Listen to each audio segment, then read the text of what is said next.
नरगिस की मकबूलियत की एक वजह। जब नरगिस आई स्टेज पर तो जो पहला टिकट था वो 4,000 में भी बिका, 5 में भी बिका, 10-10 हज़ार में ब्लैक भी हुआ। अगर कोई ये कहता है कि मेरे नरगिस के साथ कोई नाजायज तल्लुकात है, बखुदा झूठ बोलता है। जब म्यूजिक शुरू और नरगिस ने सर वो शॉट दिया, आप सोच नहीं सकते मेरे ऊपर क्या गुजरा।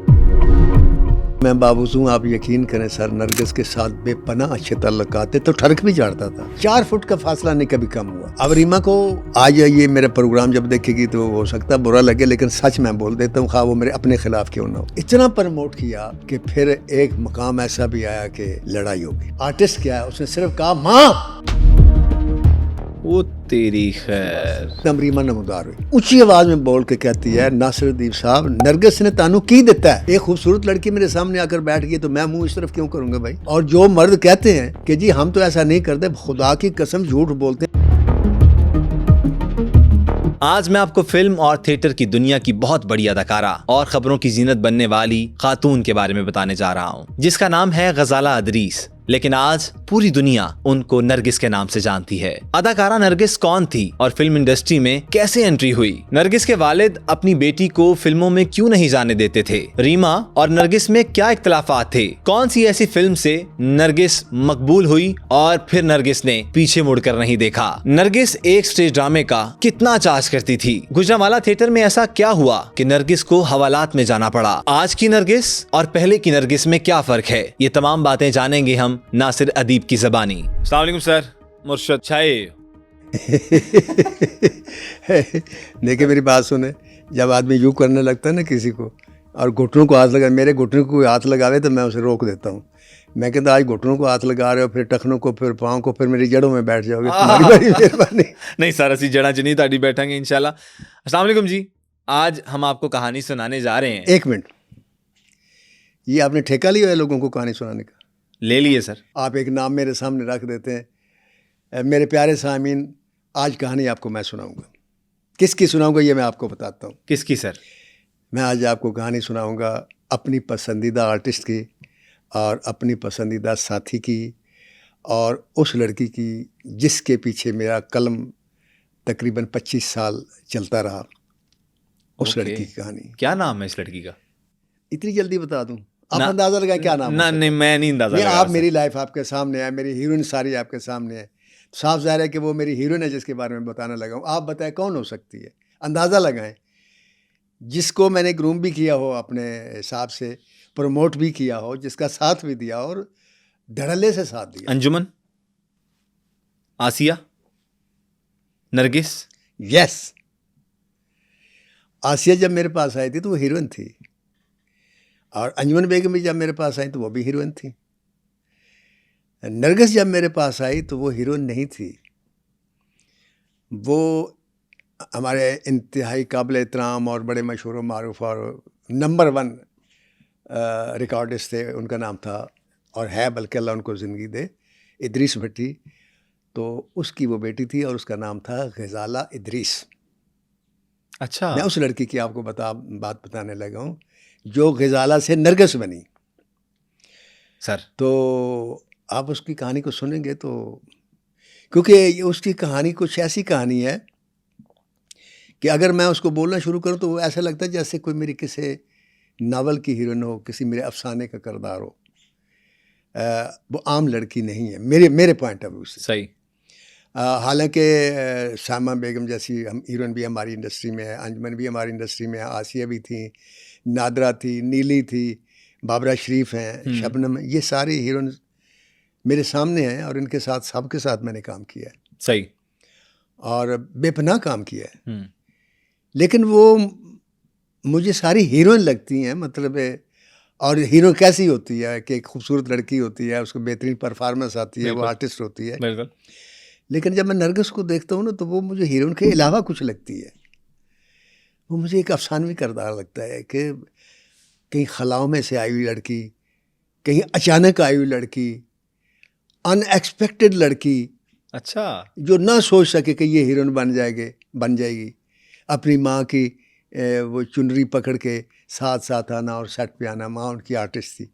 अच्छा। हाँ जी, वो काम करती थी छोटे मोटे। मेरे ये पहले की बात है, लेकिन ये मुझे इतना पता है, इल्म है उनके बारे में, क्योंकि मैं नरगिस को जितना जानता हूँ उतना हुई उसकी वालदा को भी जानता हूँ। सही। तो वो उस दौर में, जिस दौर की मैं बात कर रहा हूँ, जिस दौर में ये बिल्लो नाम था इनकी वालदा का। अच्छा, ये भी आर्टिस्ट ही थी? ये भी आर्टिस्ट थी। तो उस दौर में लड़कियां आती थी बाहर से काम करने। ठीक है। और उस दौर में, ये उस दौर की बात है जब किसी हीरोइन को मिलना या किसी हीरोइन को आम लाइफ में देखना किसी आदमी के लिए एक ख्वाब था। अच्छा जी। और आप यहाँ से अंदाज़ा लगा लें कि मैं भी फिल्में देखता। मैंने ज़िंदगी में पहली फिल्म देखी दुल्ला भट्टी, तो मैं सबिया का आशिक हो गया। अच्छा। मैं इतना आशिक हुआ कि मैं उनको देखने के लिए घर से साइकिल पकड़ी, वो ट्रेन में बुक कराई, भाई के पैसे चोरी किए और चोरी करके मैं यहाँ आ गया। मुझे इतना पता वो इछरा में रहती हैं। अच्छा। तो मैं इछरा चला गया साइकिल पकड़ के, और वहाँ कॉर्नर का घर था और एक गार्ड बाहर खड़ा हुआ था। मैं साइकिल लेके खड़ा हो गया। अब मैं इस इंतज़ार में कि वो घर से बाहर निकलेगी तो मैं देखूंगा कि वो सभी है जिसको मैंने दुल्ला भट्टी के रूप में देखा है, यहाँ कैसी है, नूरा कैसी है। तो जब दोपहर हो गया तो वो गार्ड की मेरे ऊपर नज़र पड़ी। उसने मुझे पास बोला, कहता यहाँ क्यों खड़े हैं आप? अच्छा। मैं कहा जी मैंने सबिया खानम को देखना है। कहता वो तो घर पे नहीं है। अच्छा। मैंने कहा क्यों? कहता वो बाहर है, शहर से बाहर है। ठीक है। मैंने वहाँ से साइकिल पकड़ा और मैं चलते चलते फिरोजपुर रोड पे आ गया। ठीक है। तो ज़हीन बचपन से था, तो मुझे एकदम सोच है कि अगर सबिया खानम घर पे नहीं है तो ये बंदूक लेकर गार्ड तो फिर क्यों खड़ा हुआ है? हिफाजत तो सबिया खानम की है ना। बिल्कुल। मैंने कहा सबिया खानम घर पे ही है, निकलेंगी। मैं शाम तक खड़ा रहा सर कि अभी निकलेंगी। दरवाजे के पर नजरें थी। इतने बड़े फैन थे? हाँ, इतना बड़ा फैन था और नहीं निकली।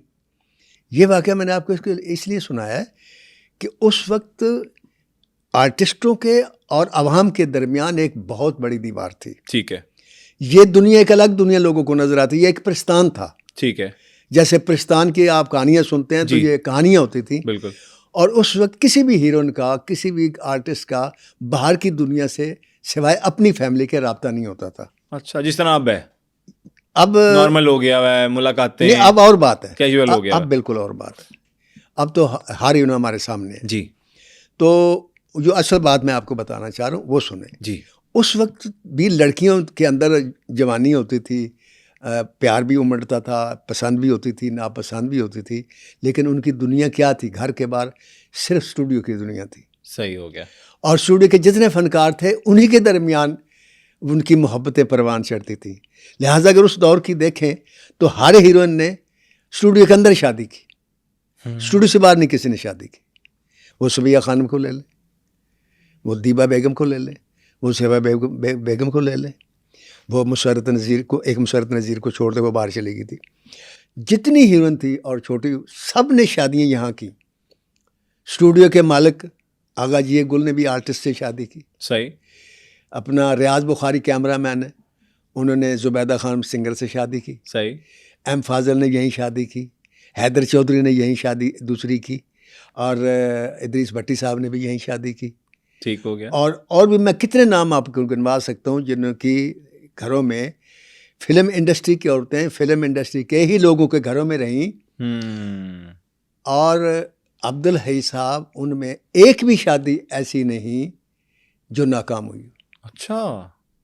दर्पण ने शादी नैयर सुल्ताना से की, संतोष कुमार ने सबिया खानम से की। जितनी हीरोइन थी और जो साइड हीरोइन थी और जो उन्होंने स्टूडियो के अंदर शादी की। ठीक है। कभी तलाक नहीं हुई। वाह। अब इसकी पता क्या वजह है? क्या सर?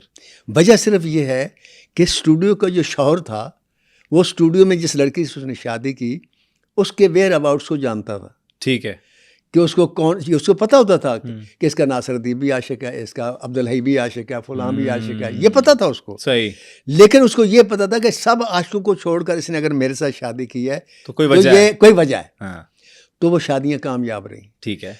अब क्या हुआ कि जब ज़माना थोड़ा तरक्की कर गया और हीरोइन ने बाहर निकलना शुरू कर दिया और बाहर के लोगों की अप्रोच हीरोइन तक हो गई, तो शादियां बाहर होने लग गई। सही है। और जब शादियां बाहर होने लग गई तो मुझे सिवाय एक रीमा बेगम है इस वक्त या आसिया बेगम थी, इनके अलावा एक लड़की मुझे दिखा दें जिसने बाहर शादी की हो और वो तोड़ चढ़ी हो, यानी मतलब तलाक सही ना चल लो। रही हो। हर हीरोइन जो है वो 2 साल बाद, साल बाद, 3 साल बाद, 6 माह बाद वापस आई है। ओके। तो वो बात बिल्लो से शुरू हुई। तो ये उस दौर में अपनी माँ की उंगली पकड़ के सेट पे आया करती थी, देखा करती थी। ठीक है। तो हज़रत अली करमुल्लाह वजह एक कौल है कि इंसान ने जो कुछ बनना होता है वो 4 साल की उम्र में बनता है। अच्छा। जी, ये लिख लें बात, और अपनी मेरी भाभी को और अपनी बेगम को भी बता दे कि जो बच्चा है आपके घर में 4 साल उसके इम्पॉर्टेंट है, ओनली 4 ईयर। इसमें जो देखेगा, जो सुनेगा, वो उसकी शख्सियत बन जाएगी। क्या बात। क्योंकि शख्सियत जो है ना वो 2 चीज़ों से बनती है, कानों से और आंखों से। सही। कानों से जो सुनता है इंसान रिएक्ट करता है, आंखों से देखता है वो रिएक्ट करता है। सही। आप देखें अक्सर माएँ बच्चों जब रात को नींद आती, सौ जा पुत्र बहू आ जाएगा, बला आ जाएगी, बच्चा डर जाता है। हाँ। वो बच्चा कभी जिंदगी में बहादुर नहीं हो सकता, वो बच्चा बुज़दिल होगा। ओके। कभी ना डराएं बच्चे को।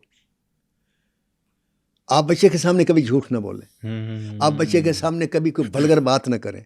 आप बच्चे के सामने कोई बेहयाई वाला अमल ना करें। तो उसकी फिर ग्रूमिंग ऑटोमेटिकली हो जाए, क्योंकि बच्चे का रोल मॉडल जो है उसके माँ बाप होते हैं। माँ बाप होता है। पहले माँ है फिर बाप है। बेशक। उसने कहा था नेपोलियन ने, give me good mother's I will give U a good nation. Yes. उसकी वजह यही थी कि माँ ने बनाना होता है बच्चे को। माँ ग्रूम करती है कि क्या होता है। और नरगिस जो थी तो वो अपनी उंगली पकड़ के अपनी माँ माँ के पास आती थी 4 साल की उम्र में। तो वो देखती थी कि ये फिल्म में काम करने आती है। वो फिल्म वालों को भी देखती थी, उसको फिर फिल्म वाले भी अच्छे लगने लग गए। और फिर वो दौर वही था कि वो एक दुनिया प्रस्थान थी। ये शाहनूर स्टूडियो के सामने जो एक बस्ती है, वहाँ एक छोटे से घर में, मेरे ख्याल में 3 मरले का मकान होगा, तो वहाँ ये रहते थे अपना इदरीस भट्टी साहब। अच्छा। हाँ जी, साउंड के आर्टिस्ट थे, लेकिन इतनी उन्होंने कमाया कि वो एक घर बना लिया उन्होंने अपने वो। सही। तो वहाँ से निकल के ये जब स्टूडियो में आती थी तो ये दुनिया चक्का चौंध, रोशनियाँ, मेकअप किए हुए, बेहतरीन लिबास पहने हुए, वो लड़कियों को देखना, लड़कों को देखना, हीरो हीरोइन के गाने देखना। तो उसके अंदर एक ग्रूम कर गई एक आर्टिस्ट। और फिर जिस वक्त वो जवान हुई तो फिर उसने अपनी माँ से ख्वाहिश का इज़हार किया कि मैंने काम करना है फिल्म में।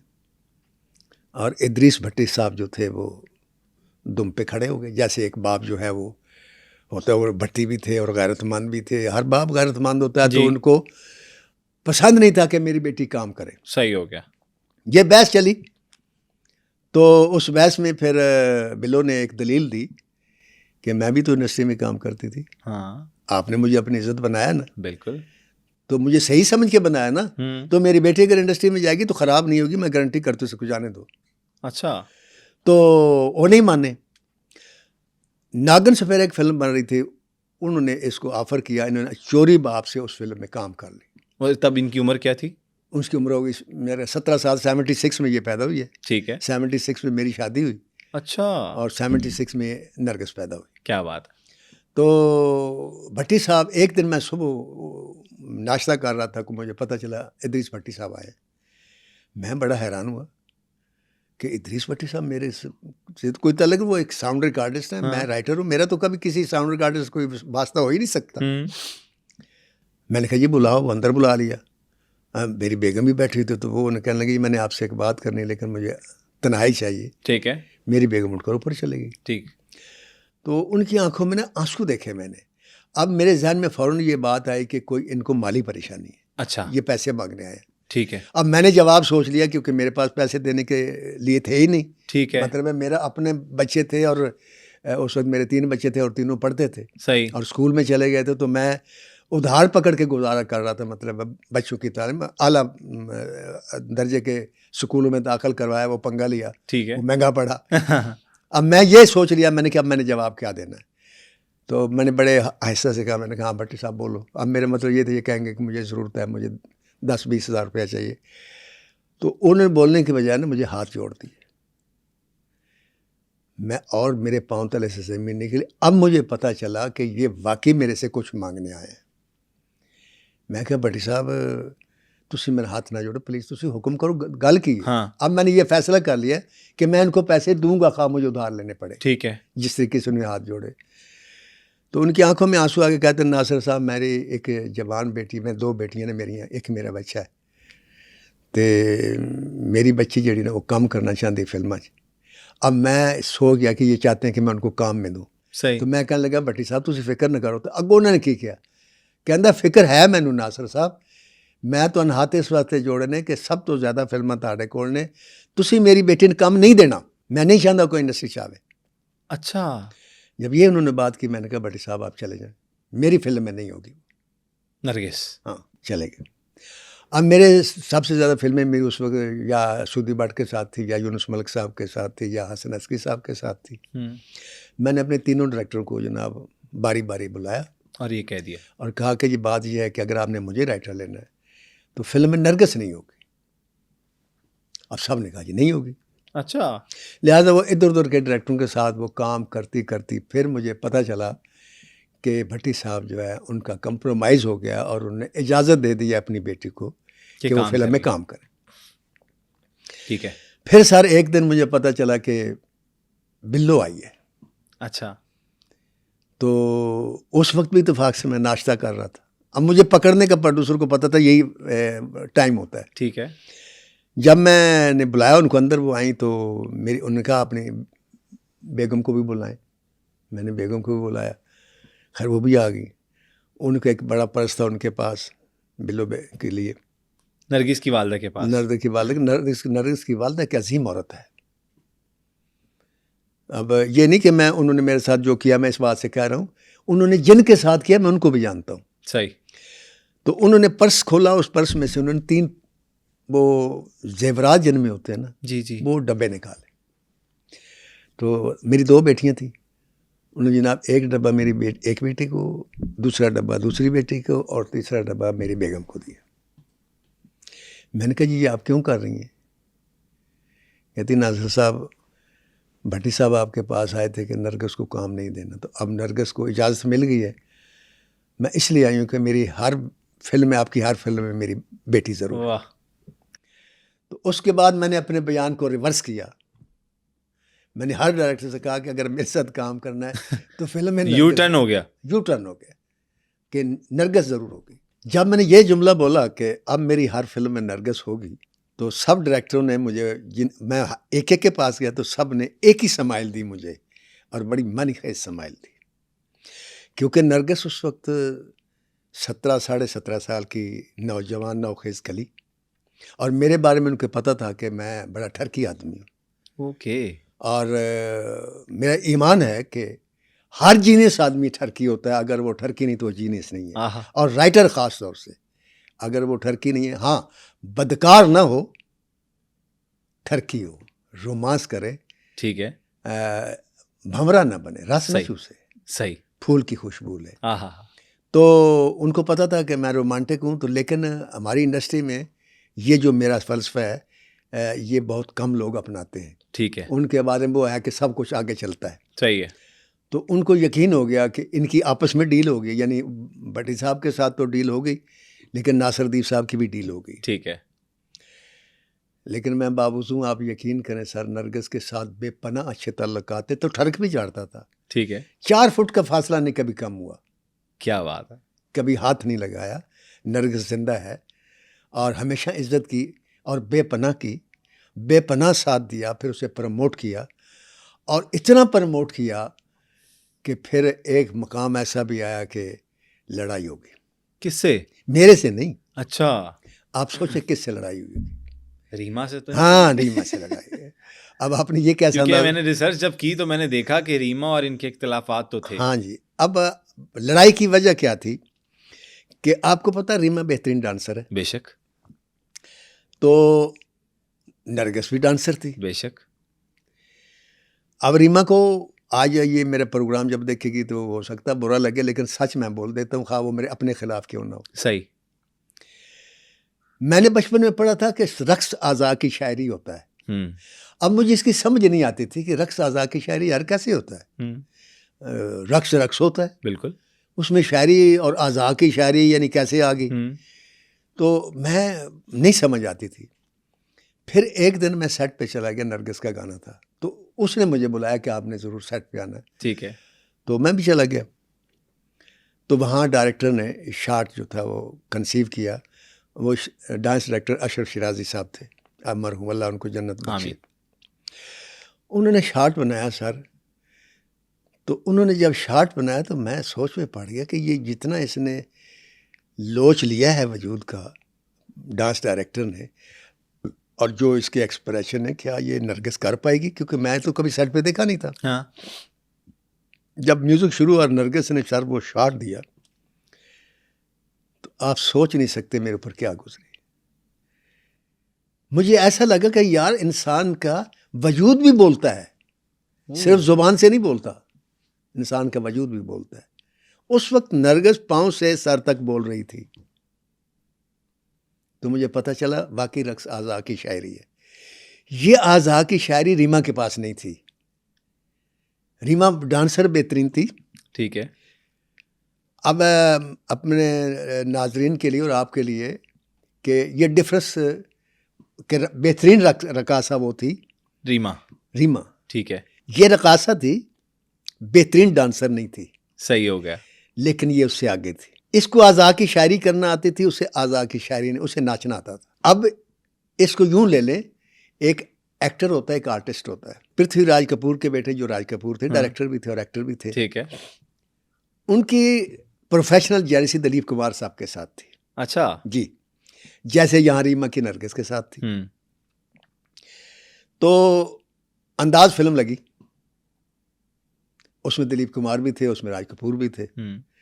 तो सुपरहिट हुई। लोगों ने राज कपूर के काम को भी बहुत पसंद किया और दिलीप कुमार के काम को भी बहुत पसंद किया। बहुत कमाल। तो सुपरहिट होने 3 दिन के 4 दिन के बाद ना वो अपने बाप से मिलने गए और कहा कि बाबा जान आप तो मान ले कि मैं दिलीप कुमार से बड़ा एक्टर हूँ। अच्छा। कहते क्यों? आपने अंदाज देखे, पब्लिक का आप रिएक्शन देखे। हाँ।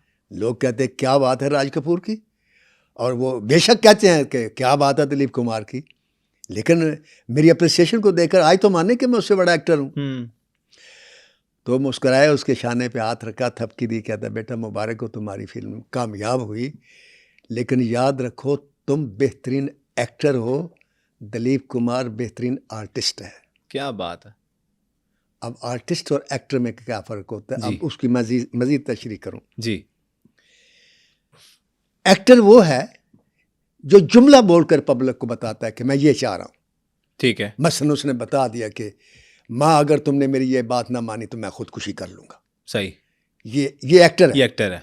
आर्टिस्ट क्या है, उसने सिर्फ कहा माँ, वो तेरी तो उसके बाद सिर्फ आंखों से बताया कि अगर मेरी बात नहीं मानोगी तो मैं मर जाऊँगा। अल्लाह अकबर। ये है आर्टिस्ट। मजीद आपको बताता हूँ जी। एक फिल्म थी दाग। ठीक है। उसमें दिलीप कुमार जो है वो नशा करता है, माँ मना करती है और वो शराब पीता है हर वक्त, और माँ इस गम में बीमार हो जाती है। माँ इस गम में बीमार हो जाती है कि मेरा बेटा शराबी है और को शराब नहीं छोड़ता। तो एक दिन माँ पैसे इकट्ठे किए होते हैं, दवाई कहती मेरे लिए दवाई लेकर आओ। उसके लिए दवाई लेकर देने के लिए जाता है, रास्ते में शराब की दुकान नजर आती है, शराब लेकर शराब पी लेता माँ की दवाई के पैसों की। ओके। जब वापस घर आते तो माँ मर चुकी है और उसके पास निमी बैठी होती है, उसका नाम पारो होता है। ये सीन राइटर ने लिखा, अली रज़ा काज़मी ने, 3 सफ़ों का, कि वहाँ जब उसको पता चला कि मैंने माँ की दवाई के पैसे की शराब पी ली है। मैं बात वहाँ आ रहा हूँ, नरगिस पर आना मैंने। जी जी। ये जहन में रखिए। जी जी। नरगिस को ना भूलना। नहीं, नरगिस ही तो हमारा मेन टॉपिक है आज का। ये आप यूँ समझे कि मैं नरगिस की बात बता रहा हूँ। ठीक है। उसने लिखा अब क्या कि शराबी क्या होता है और माँ की दवाई के पैसे की शराब पी ली, माँ मर गई, यही है वो फलां, 3 सफ़े लिखे। दिलीप साहब सेट पर आया और उन्होंने सीन पढ़ा और उन्होंने अली रज़ा काज़मी को कहा कि क्या बात है, आप जैसा राइटर माँ पैदा नहीं कर सकते। लेकिन मैं आज शूटिंग नहीं करूँगा, मैं इतना बोल नहीं सकता, मेरी सिर्फ इतनी दरख्वास्त है कि इसको छोटा कर दे। अच्छा, बस। फिर कहने ठीक है। अगले दिन वो 1 सफ़ा काट के 2 सफ़ों में उन्होंने सीन कर दी। दिलीप साहब आए, वाह वाह वाह अली रज़ा, क्या फिर आपने कुएं में बंद कर दिया दरिया को। लेकिन आज मैं शूटिंग नहीं करूँगा। उन्होंने कहा क्या हुआ? यार इसको और कम करें, मैं इतने डायलॉग आपके बोल नहीं पाऊंगा, नहीं मेरा दिमाग फट जाएगा। ठीक है। फिर शूटिंग कैंसिल हो गई। एस.यू. सन्नी डायरेक्टर थे, तो उन्होंने फिर दिलीप कुमार से कहा, दादाजान 2 दिन हो गए, कल तो शूटिंग करेंगे ना? हाँ हाँ करेंगे। वो अली रज़ा काज़मी, अगले दिन अली रज़ा काज़मी शायद एक सफ़े पर उन्होंने सीन लिखा हुआ था, ठीक है। बड़े सफ़े पर। अच्छा, दिलीप कुमार बड़ा तो सोच में पड़ गए, क्या आज क्या कहेंगे? अब सारे इंटरकटिंग में क्लोज आते हैं ना, एस.यू. सन्नी भी, हाँ। ये भी, एक्टर भी, कैमरामैन भी देख रहे हैं कि यार ये क्या कि करते हैं, हाँ। आप जवाब क्या देते हैं। तो कहने लगे, सन्नी साहब बात ये है, वो सीन उन्होंने लिया, अली रज़ा काज़मी साहब को कहता, काज़मी साहब इस सीन को संभाल के रखें, इसको आपने ज़ाया नहीं करना। ठीक है। कहने लगे क्यों? कहते बस आपने ज़ाया नहीं करना, आपकी मेहरबानी, मैं ये सीन नहीं बोलूँगा। तो वो गुस्से में उठ के बाहर जाने लगे, तो उन्होंने रोक लिया। कहता है आप नाराज़ ना हो, मैंने आपका सीन पढ़ लिया, मैंने याद कर लिया है, लेकिन जुमला मैं एक ही बोलूँगा। वाह। आपने इसमें 7 बातें कही हैं। पहली बात आपने ये कही है कि शराबी हो, अगर शराब ही पीनी है तो कम से कम माँ की दवाई की ना पियो। हाँ। ठीक है। दूसरी बात आपने ये की है कि मैं अगर शराब ना पीता मेरी माँ ना मरती। तीसरी बात आपने ये की है कि आपने सोसाइटी को मुखातिब करके कहा है कि खुदा के लिए शराब पीना छोड़ दो, वरना मेरी तरह तुम्हारी माँ भी मर जाएगी। ठीक है। चौथी बात आपने ये की है कि या अल्लाह किसी माँ को अगर बेटा दे तो वो शराबी ना दे। और पांचवी बात आपने ये की है बेटे के पॉइंट ऑफ व्यू से कि बेटे को शराबी करना है तो भाई या अल्लाह उसकी माँ को उठा ले। इस तरह 2 बातें और थीं। सही। उसने कहा जुमला एक ही बोलूँगा मैं काज़मी साहब, और आपकी ये 7 बातें अगर मेरे चेहरे पर अगर आपको नज़र ना आए तो मैं आज के बाद काम नहीं करूँगा। अब आप उस फिल्म को देखें सर, ये फिल्म मैंने आज से कोई 60 साल पहले देखी थी। आज फिर फिल्म को देखे, सीन को देखे, जुमला एक बोलता है उससे। और जुमला क्या होता है? पारो मेरी माँ मार गई। फिर बोला पारो मेरी माँ मार गई। फिर बोला पारो, 7 दफ़ा एक ही जुमला बोला। इस फिल्म को देखें, ये था आर्टिस्ट। अब आते हैं नरगिस की तरफ।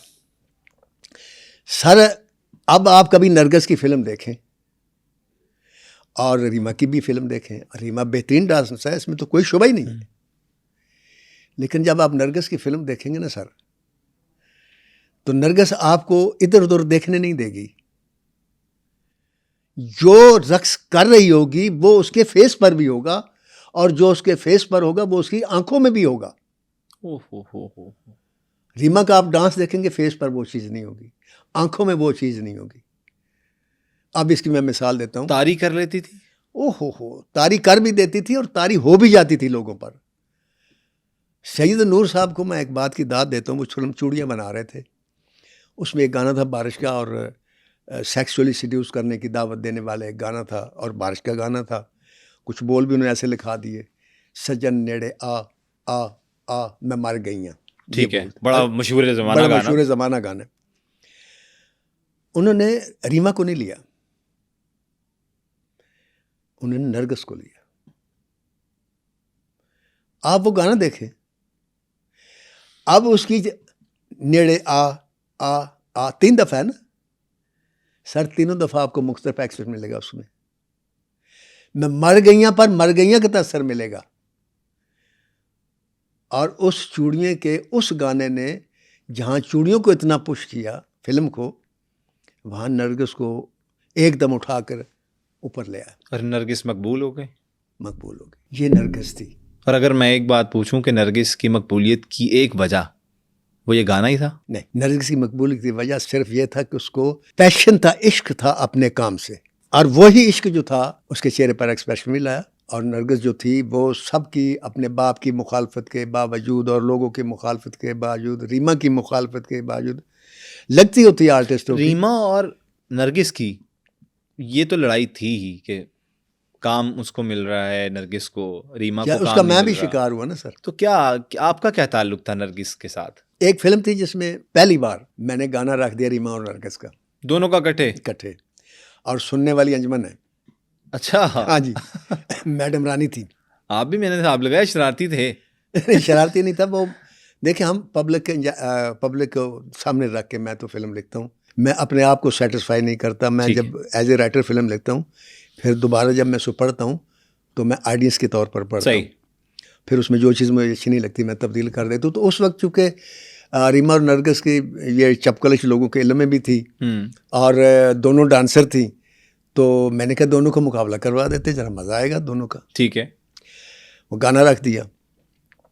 मैं जा रहा था रॉयल पार्क, एवेन्यू से क्रॉस करने लगा तो आगे से असिस्टेंट जो था वो मेरी तरफ आ रहा था। उस वक्त वो मोबाइल वगैरह तो थे नहीं जी। तो उसने इशारा किया, मैं रुक गया। तो सूदी भट्ट साहब कैसे कहते जी भट्ट साहब सेट पे बुला रहे हैं, आप वहाँ जाने से पहले पहले इधर सो के।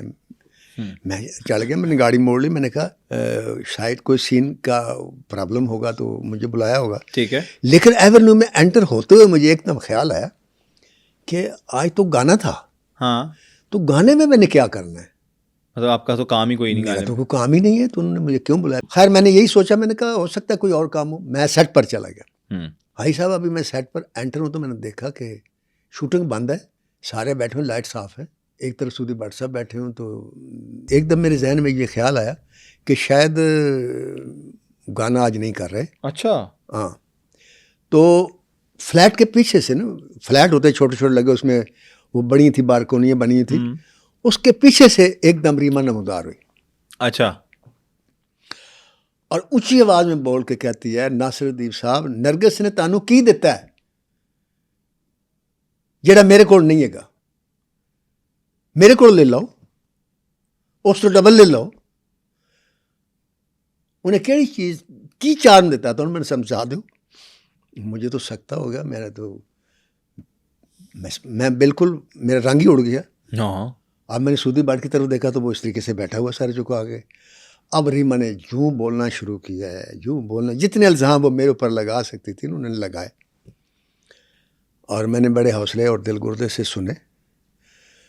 उसके बाद फिर मैंने वो ये क्या कि तो निकल गई। ठीक है। फिर मैंने सूदी भट्ट को बुलाया, मैंने कहा यार क्या बात है। तो उसने कहा यार बात ये है कि मैंने शार्ट बनाया है, पहले रीमा का बनाया है, जो शार्ट मैंने नरगिस का बनाया, जब उसने परफॉर्म किया है तो उसने ऐसा किया कि सब ने क्लैप कर दी और रीमा जो थे वो भड़क के मेरे पास आ गई। अच्छा। कि ये मुझे अब सिर्फ बता दो कि ये नरगिस हर फिल्म में पहले तो तुम रखते थे, अब नरगिस को मेरे पीछे क्यों चढ़ा दिया। अब चूंकि कहता ये मेरा, आपको पता है रीमा के साथ बड़े अच्छे मरासिम है, कहता है मुझे माफ़ कर दो नासिरुद्दीन, मैंने अपनी जान छुड़ाने के लिए ये कहा है कि ये नासिरुद्दीन इसके साथ मरासिम है।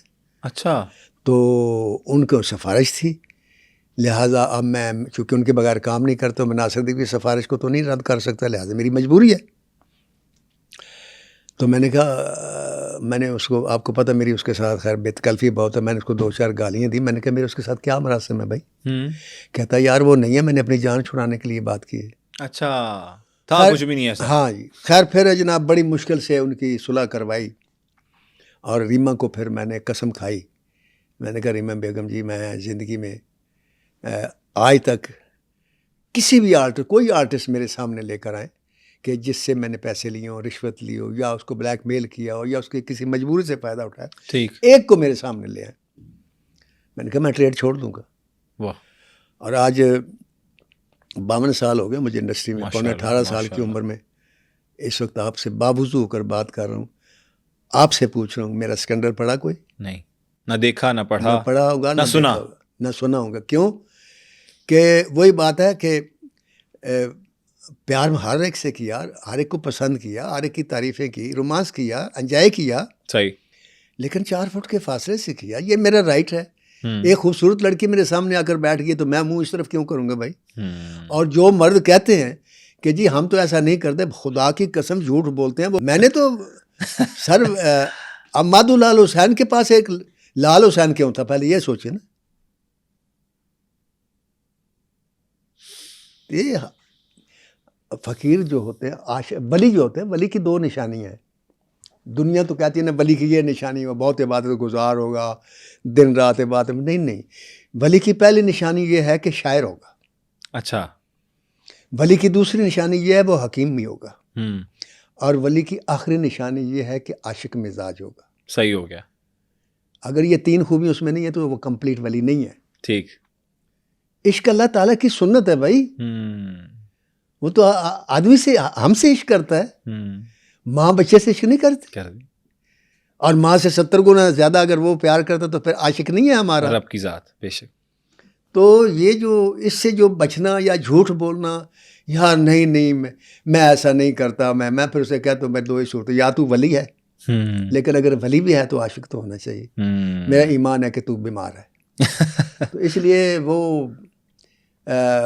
हम जब आप इधर आ जाएं, फिर नरगिस की तरफ आते हैं कि नरगिस एक कंप्लीट लड़की है। अगर मैं ये कहूँ, और यकीनन आप मेरी मुखालफत करेंगे, लेकिन अगर मैं ये कहूँ कि नरगिस पाकिस्तान फिल्म इंडस्ट्री में बहुत से लोगों का इम्तिहान बनकर आई, वैसे नहीं आई।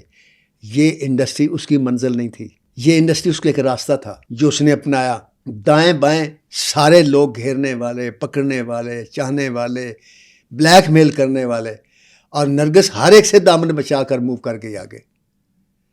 अगर कोई ये कहता है कि मेरे नरगिस के साथ कोई नाजायज़ तल्लुकात है, बखुदा झूठ बोलता है। खा वो डायरेक्टर है, खा वो प्रोड्यूसर है, मैं इसका चशमदीद गवाह हूँ, मेरा उसका साथ है। और ये जीन उसमें क्यों है? मैंने उसकी माँ को देखा। वो कहते हैं ना, माँ से बनता है बच्चा या बच्ची। मैंने आपको बताया ना, वो मेरे घर आई तो उसने वो दिए, क्या कहते हैं, ये जेवरात दिए मेरी बच्ची को। वो एहसान था मेरे ऊपर, उस कर्ज मैंने उतारा। फिर मैंने अपने सबसे छोटे बेटे को भेजा अपना कनाडा पढ़ने के लिए।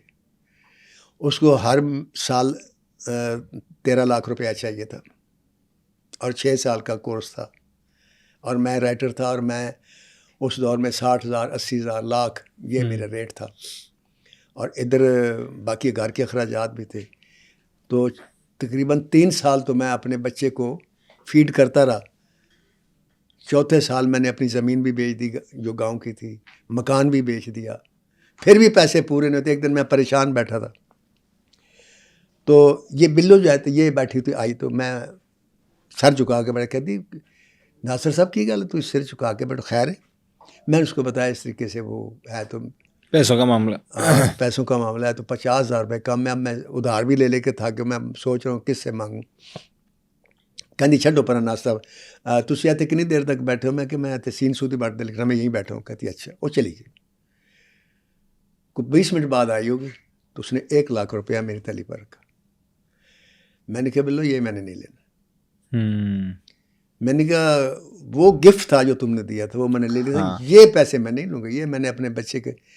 कहती ना साहब नहीं, आप ले लें। मैंने कहा नहीं, बड़ी कसम दी। मैंने कहा नहीं। कहती अच्छा उधार ले लें, आपने उधार लिया ना पहले भी। मैंने कहा, कहता उधार ले लें। मैंने कहा ठीक है। मैंने 1 लाख रुपए ले लिए। वो फिर आज की लड़की जब रिलीज़ हुई तो मैंने प्रोड्यूसर से कोई पैसा एज ए डायरेक्टर नहीं लिया था। तो मैंने उसे कहा कि जिस वक्त फिल्म रिलीज़ के करीब आई कि नरगिस को 1 लाख रुपया दे दें, मैंने इनका कर्ज देना है। वो कर्ज मैंने उस वक्त अदा किया। उस वक्त मुझे पता चला एक आदमी से कि ये जितने असिस्टेंट हैं, ये जितने छोटे टेक्नीशियन हैं, या जिस फिल्म में नरगिस होती है, हर टेक्नीशियन को, हर असिस्टेंट को ये जो उसकी माँ है वो खर्चा देती है। क्या बात, क्या बात। तो उसकी माँ की ये जहनीत या ये मकाम था, या ये स्टाइल था लोगों के बारे में अपने, तो वो माँ को ये भी तो देखती थी ना। बिल्कुल। तो फिर नरगिस उस सफ़र पे चल पड़ी। लोग बड़ी बड़ी बातें बनाते हैं उसके बारे में, और बड़े बड़े अजीब गरीब खबरों की जीनत क्यों रहती है नरगिस? इसमें 2 बातें हैं सर, कि एक आदमी कहता है मैं बहुत मशहूर हूँ, बड़ा फख्र करता है, यार मैं बड़े सारे जानते हैं, लेकिन वो मशहूर क्यों होता है? नेगेटिव बातें करते, सही कंट्रोवर्शियल बातें करेंगे ताकि लोग मेरा नाम ले। ये वो तो एक दिन मैंने उसे समझाया, हमारी इंडस्ट्री की आदमी है, मैंने कहा ये जो आप हरकत करते हैं कि एक आदमी की आप मुखालफत कर देते हैं बगैर किसी वजह के, फिर वो उसकी सफाई में कभी इंटरव्यू देता है, कभी बात करता है, तो आप का नाम आता है उसमें, तो आप बड़े खुश हो जाते हैं। कहता है ठीक है, तो मैं मशहूर होना चाहता हूँ, मैं मशहूर हो जाता हूँ। मैंने कहा मशहूर सबसे ज़्यादा शैतान है, लेकिन शैतान जब मशहूर होता है सारे लोग लाहौल भी पढ़ते हैं, लानते भी डालते हैं। मैंने कहा आप अपनी शोहरत को किसी दिन रात को पर्दा करके तो किसी महफिल में जहाँ इंडस्ट्री के लोग बैठे और आपका जिक्र हो रहा, फिर आपको पता चले कि लोग आपके बारे में क्या कहते हैं, मशहूर है। तो एक तो नेगेटिव और कन्वर्शन गलत काम करके इंसान होता है ना। मैं नहीं समझता कि नरगिस ने ज़िंदगी में कोई गलत काम किया हो, मेरे इल्म में नहीं है। क्योंकि हालांकि अगर कोई गलत काम करती तो मेरे इल्म में ज़रूर होता, क्योंकि मेरे उसके बाप के साथ दोस्त थी, उसका इकलौता भाई है खुर्रम अदरीस भट्टी, उसके साथ मेरी दोस्ती, और बेतकल्फ़ी उसकी माँ के साथ बहुत अच्छा रिश्ता। एक सिर्फ उसकी बहन दीदार भट्टी थी जो मेरे साथ। कितने बहन भाई थे? ये 2 बहनें थी, 1 भाई था। 3 बहनें थी, शायद 4 बहनें हैं। एक सीमी थी जिसका पार्लर था, और एक नरगस, और एक दीदार, एक और, मेरे ख्याल 4 बहनें और 1 भाई है। अच्छा जी। तो वो सब भी इसी फील्ड से हैं? नहीं, वो उनका इसकी जो बड़ी बहन थी वो उसका पार्लर था मून मार्केट में, इकबाल टाउन में। हाँ जी। तो जो इनकी वालदा है वो भी, उनका भी यहाँ क्रीम मार्केट में आज भी उसका पार्लर है, पार्लर भी करती हैं। नरगिस ने अब बाद में पार्लर बना लिया यहाँ, ठीक है, बुटीक भी बना लिया। तो अल्लाह पैसा उस पर आशिक था। तो नरगिस ने कोई गलत काम नहीं किया, लेकिन जो मैं समझता हूँ कि नरगिस ने बड़े शॉर्ट अरसे में अपने एक मकाम बनाया, और एक आज़ाद उसके पास ऐसा है जो पाकिस्तान फिल्म इंडस्ट्री में क्या, इंडिया की इंडस्ट्री में भी मैंने किसी हीरोइन का वो मकाम, वो चीज़ नहीं देखी। और वो पता क्या है? क्या? जो भी हीरोइन हमारी एक दफ़ा इंडस्ट्री छोड़कर चली गई, खा वो शादी करके गई, खा वो वैसे चली गई, हाँ, वो वापस आई है तो हीरोइन ने किसी ने नहीं लिया। अच्छा, अगर आपके पास कोई हो इंडिया में ऐसी हीरोइन जो शादी करके चली गई और फिर हीरोइन आई तो मुझे दिखा दें। पाकिस्तान फिल्म इंडस्ट्री में अगर कोई लड़की शादी करके, हाँ, लॉलीवुड में भी नहीं इस तरह का देखने को मिला। नहीं है। नरगिस 3 दफ़ा गई, 3 दफ़ा वापस आई, तीनों दफ़ा सुपर हिट, तीनों दफ़ा हीरोइन आई। वाह। पहली शादी की, 2 साल बाद वापस आ गई, आके फिर प्रोड्यूसर ने उसको फिल्म में लिया, गुंडी रंग के पत्नी क्या क्या फिल्में बनाई। कितनी फिल्में की? फिल्में मेरे ख्याल में 100 के करीब तो डेफिनेट की होंगी। सेंचुरी? जी, 100 फिल्में? जी। दोबारा ही हुई, फिर गई, फिर ट्रेड छोड़ दी, दूसरी शादी की, फिर वापस आई, फिर हीरोइन लगी बनी, तीसरी शादी की, फिर छोड़ गई, फिर वापस आई, स्टेज पे चली गई, और स्टेज पे रिकॉर्ड किया। जो पैसे नरगिस ने लिए हैं स्टेज पर, आज तक किसी डांसर ने, किसी हीरो ने मुझे दिखा दे लिए हों। एक स्टेज ड्रामा 15 दिन का 16 लाख रुपया कैश लेती थी, अगली सीट की टिकटें अलग लेती थी। एक स्टेज ड्रामे का? एक स्टेज ड्रामे 16 लाख? जी।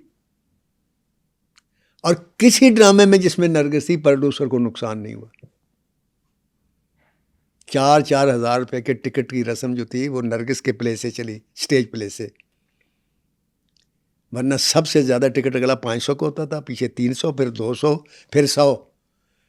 जब नरगिस आई स्टेज पर तो जो पहला टिकट था वो 4,000 में भी बिका, 5 में भी बिका, 10-10 हज़ार में ब्लैक भी हुआ। 10-10 हज़ार जी। फ्रंट की टिकट जिसमें नरगिस परफॉर्म कर रही होती थी। उसकी वजह यह थी ना, वो अज़ा की शायरी करती थी, वो लोगों ने नहीं देखी थी। वो जब लाइव देखी पागल हो जाते थे लोग, वरना 16 लाख रुपए कौन देता है 15 दिनों को, मुझे बताएं ना। ये नरगिस थी, और फुल सोल्ड आउट। जी।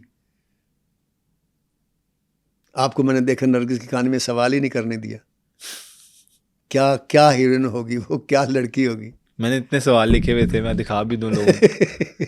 आपने वाकई मुझे आज जो है ना सवाल नहीं कर, उसकी एक वजह ना कि उसकी कहानी, ना मेरा दिल किया कि मैं सवाल करूं आपसे। हाँ कि वो जो लड़की है वो मुझे ऐसे लगता है जैसे मैं अपने घर की किसी लड़की की बात बता रहा हूँ। उसके बारे में जितने भी आप पढ़ते हैं ना अखबारों में, यूट्यूब पे या व्हाट्सएप पे, कहीं ना कहीं आपको आती होगी, तो ये उसके दुश्मन की उछाली हुई बातें हैं। आज तक लोग क्यों पीछे पड़े हुए हैं? वो आज तक इसलिए कि आज तक जिन लोगों को नरगिस ने शिकस्त दी है वो अपने ज़ख्म भूल नहीं पाए, जिनको पीछे छोड़कर वो आगे गई, लोग नहीं बर्दाश्त कर सके, और कोई भी नहीं बर्दाश्त कर सकता। हर लड़की और हर मर्द की ज़िंदगी में ये मामलात, ये प्रॉब्लम होते हैं, लेकिन वो डिस्कस नहीं होते, इसलिए को ऑफ होते हैं लोगों से। सर मुझे ये बताइएगा कि बचपन से शुरू हुई देखना ये सब मामलात, और वालिदा को देखते हुए फिल्म इंडस्ट्री में आई, फिल्में भी की, और 100 से ज़ायद फिल्में की। आप लोग हैरान हो रहे होंगे ये बात सुनकर। और नरगिस का अपना मुकाम था, शोहरत थी, पैसा उनके पीछे था, जिस तरह नासिर अदीब साहब ने बताया। पैसा उसका आशिक है। पैसा उसका आशिक है। सर, फिल्में छोड़ के थिएटर में क्यों आ गई? मैंने नरगिस से पूछा तो नहीं। उसकी वजह ये है कि बीच में कुछ 2-3 साल 4 साल का ऐसा गैप आ गया, जिस गैप में मैं नरगिस से या उसकी वालदा से मिला नहीं। सही। और उसकी वजह ये थी कि हमारी इंडस्ट्री के जो हालात थे वो कुछ ठीक नहीं थे। और ये कौन सा टाइम था? ये 2011 और 2012 की बात है। ठीक है। तो उस वक्त मैं पंजाब यूनिवर्सिटी में पढ़ाना शुरू कर दिया, मास कम्युनिकेशन में। सही। तो मैं इसलिए नहीं जाता था बिल्लो से मिलने या नरगिस से मिलने, कि मैंने कहा मैं जाऊंगा तो बिल्लो ने फिर पूछना है, ना साहब आजकल काम तो है नहीं, हाँ तो तुसी 2 लाख रुपया रखो। हाँ हाँ। तो मैं नहीं यही चाहता था, तो मेरी गैरत बर्दाश्त नहीं करती। तो सही। मैंने कहा जब अच्छे दिन होंगे तो फिर मिलूंगा। अच्छा, उस दौरान नरगिस वापस आ गई फिर।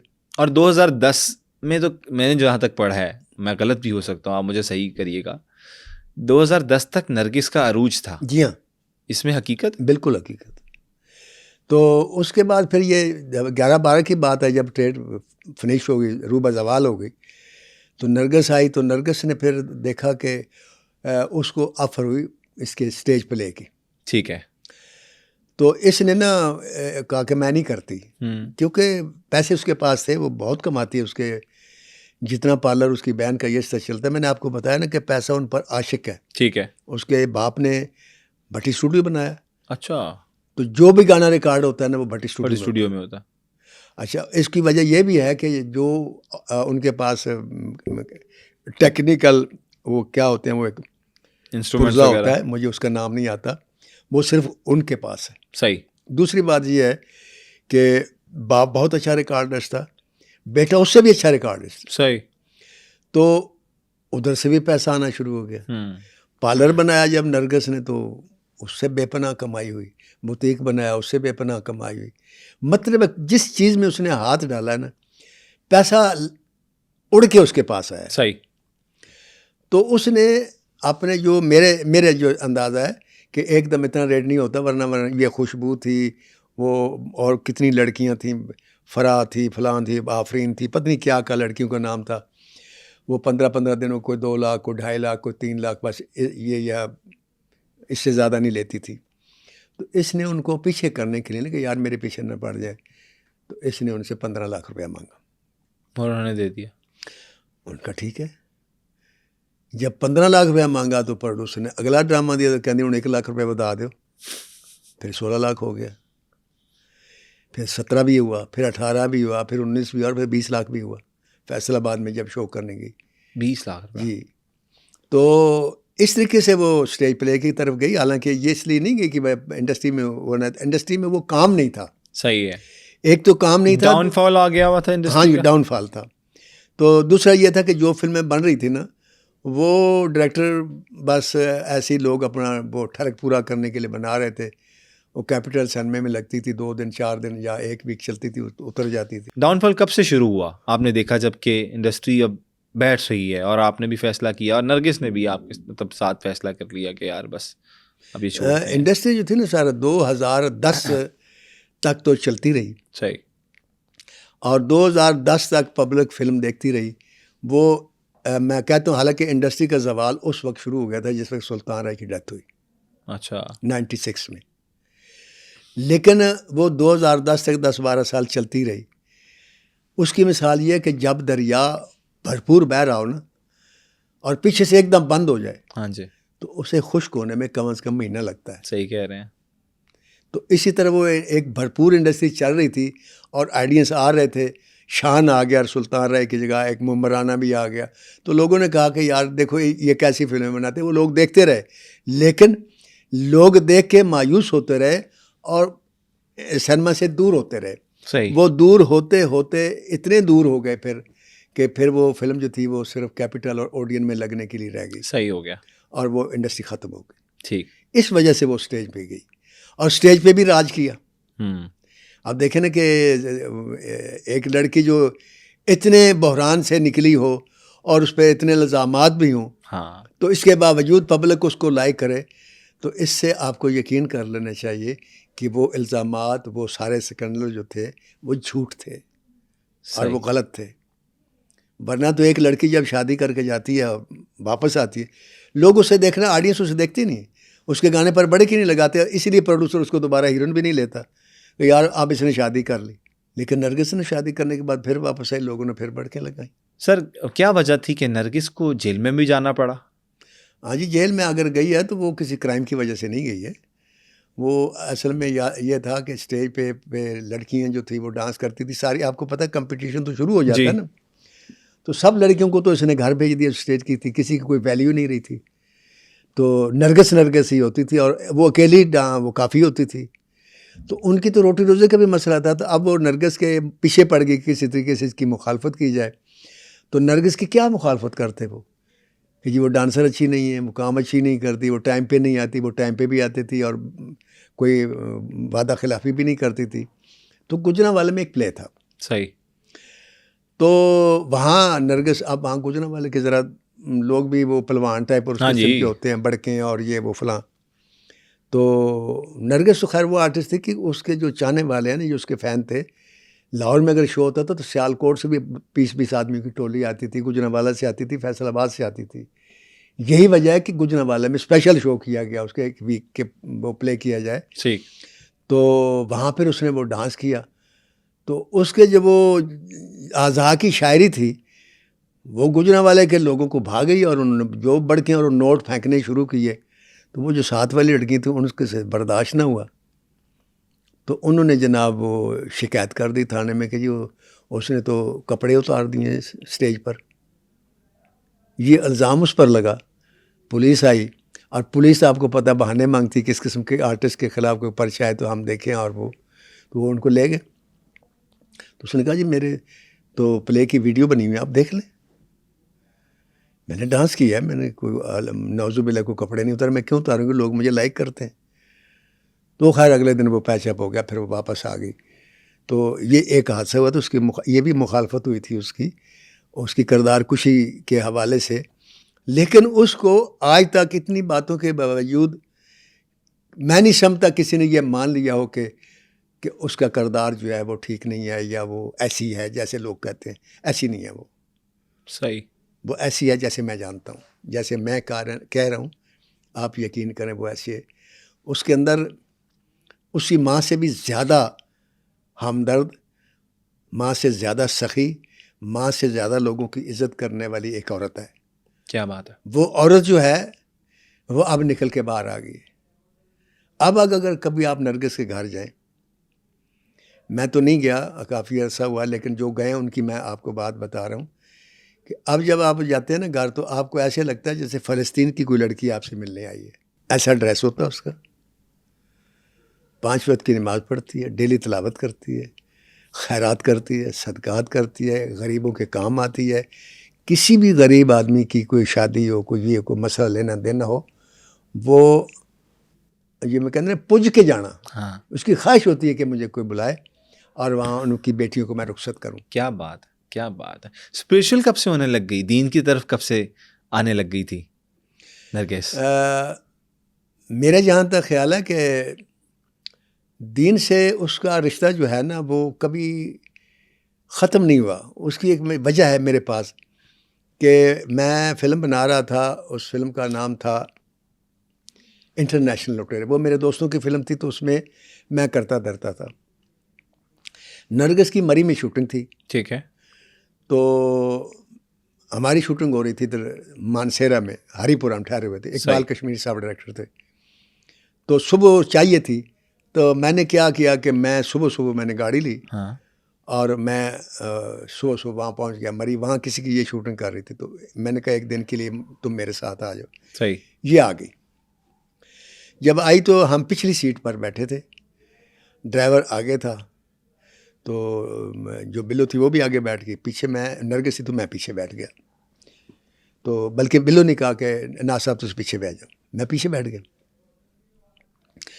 अब जिसमें मरी से गाड़ी निकली तो मैंने उसको नरगिस को देखा वही ठरकी नज़रों से, तो उसने अभी आगे से स्माइल दी। अच्छा। तो जब स्माइल दी तो मैंने ऐसे शरारत से ना अपना हाथ जो ना तो यूँ उसकी हाथ की तरफ बढ़ाया कि मैंने कहा देखो क्या कहती। जब यूँ मैंने हाथ देखा, उसने मेरा हाथ देखा तो उसने फ़ौरन सीरियस होकर बोला, नासिर साहब, शराफत का दायरा नहीं छोड़ना। अल्लाह अकबर। ये 94 की बात है। अरूज उसका भी, अरूज मेरा भी। तो मुझे उसका ये जुमला सुनकर इतनी हया आई, इतनी गैरत आई कि उसके बाद फिर मैंने उसको ठर की नज़रों से भी नहीं देखा। तो जिस लड़के के अंदर दीन नहीं होता वो तो वक्त के राइटर की ठर की नज़रों का इस्तेमाल करती है सर। वो खा डायरेक्टर हो, खा वो प्रोड्यूसर, वक्त का हो सही, तो जो उसे शटअप कॉल देती है तो उसका दीन से ताल्लुक़ होता है ना, को खुदा का खौफ होता है ना। और देखें अल्लाह जिनको नवाजता है ना उनको फिर हर ठोकर से बचा कर ले जाता है, हर घाटी में गिरने से बचा लेता है, सही, उनको बुलंदियों की तरफ ही ले जाता है। आज की नरगिस के बारे में क्या कहेंगे?